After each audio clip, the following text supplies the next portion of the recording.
Hello and welcome. We hope you're wrapping up your weekend nicely. I'm Daniel Che for Arirang News. We begin with President Park Geun's diplomacy tour in Turkey. She is said to attend the first session of the G20 summit to discuss ways to promote inclusive global economic growth. Hwang Sung reports from the resort city of Antalya. It's day one of the G20 summit, where world leaders are putting their heads together to tackle pending global economic challenges.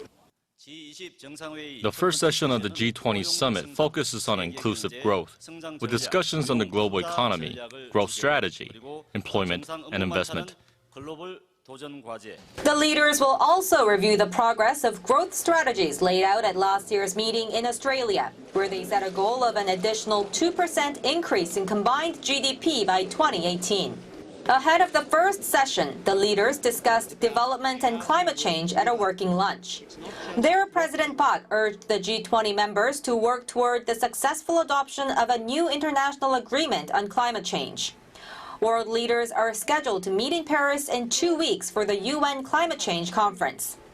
The G20 summit is one of the best-known annual international economic gatherings of leaders of advanced and emerging economies. But as this year's meeting is being held against the backdrop of the bloodiest attack on France since World War II, special attention will be paid to issues of security and the global battle against terrorism. And that's exactly what the world leaders plan to discuss at a working dinner on Sunday.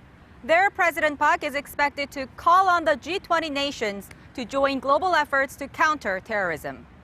Hwang Sung, Arirang News, Antalya.